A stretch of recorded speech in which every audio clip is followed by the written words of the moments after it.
अस्सलाम वालेकुम दोस्तों, मैं इत्थे बैठा तो एक मंगन वाला सी, वो दाल सेवियां अज वेची जावे। मैं कहा बजुर्गो की होया, मंगना छड्डता? कहंदा आहो यार मेरे नाल बड़ा धोखा होया। मैं कहा की होया?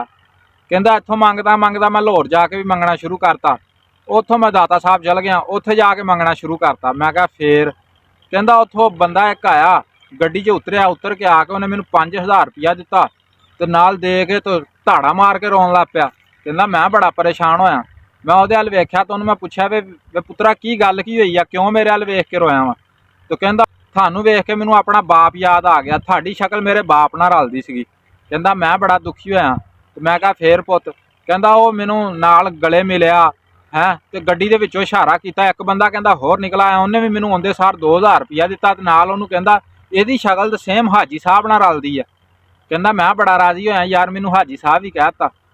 गल मुक्तसर कहंदा उन्हां दोनों जणियां ने मैनू कहा भी तुसी काश किते साडे घर आ जाओ, मेरी बेगम आ ते मेरियां भरजाइयां वा, वो वेख के कहणगियां कि अब्बा जी आ गए, तो तुसी शफकत करो, थानू हर शै मिलूगी, खाण पीण नू लभू चंगा, पहनण नू चंगा लभूगा, तुसी मंगना छड्ड दो, साडे नाल साडे घर चल जाओ ते डेली दा थानू 2000 रुपया दिया करांगे। कहंदा मैं क्या दिल च सोचिया होर की चाहीदा, मेरे किहड़ा कोई अगे पिछे हैगा, चल मैं इन्हां नाल तुर चलदा।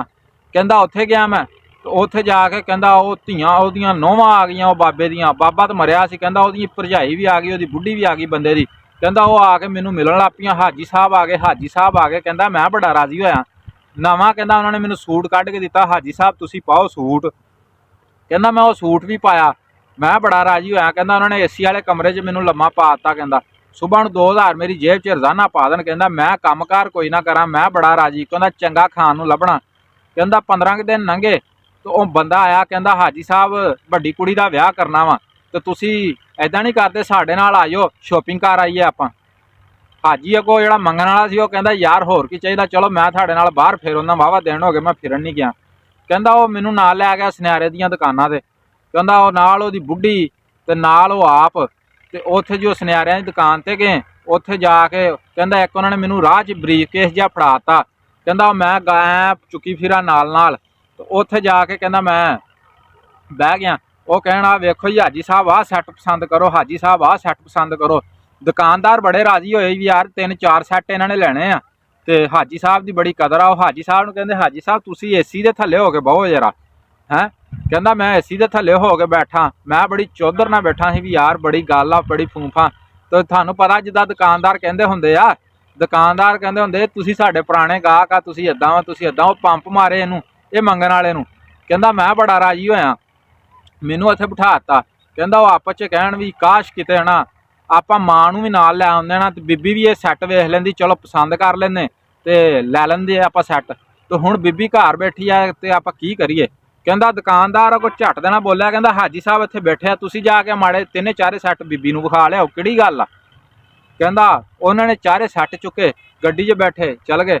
कहंदा 1 वजे 2 वजे 3 वजे 4 वजे 5 वजे। कहंदा मैनू पुछया उन्हें दुकानदार ने भी हाजी साहब तुहाडा दौलत खाना कित्थे? कहंदा मैनू पता ही नहीं सी भी कित्थे आ। कहंदा वो आए नहीं मुड़ के। कहंदा उन्होंने आण मैनू ठूण फेरिया है।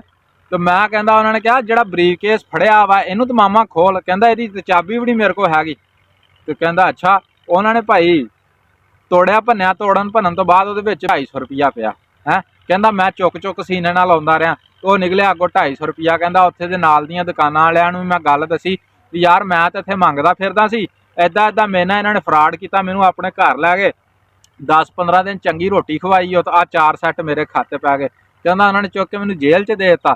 लै उत्थों हुण कहंदा जेल चों की 6-7 महीने मैं उत्थे कट्टे, तो कहंदा इत्थे आ गया ते आ दाल सेवियां दा काम शुरू करता। दोस्तों गल सुनाउण दा मतलब ये वा कि वेख लो तुसी यार भोले भाले बंदे दी जिंदगी नहीं इत्थे रह गई, बंदे बहुत फास्ट हो गए आ, ते बंदियां नूं तां इत्थे चारण लगे मिंट मारदे पे, शरीफ बंदे दी इत्थे जिंदगी नहीं रह गई। ओह मंगण वाले नूं उन्हां ने इदां करदा, लै सारी जिंदगी ओह नहीं हुण किसे ते एतबार करदा, इत्थे एतबार करन वाला मरदा।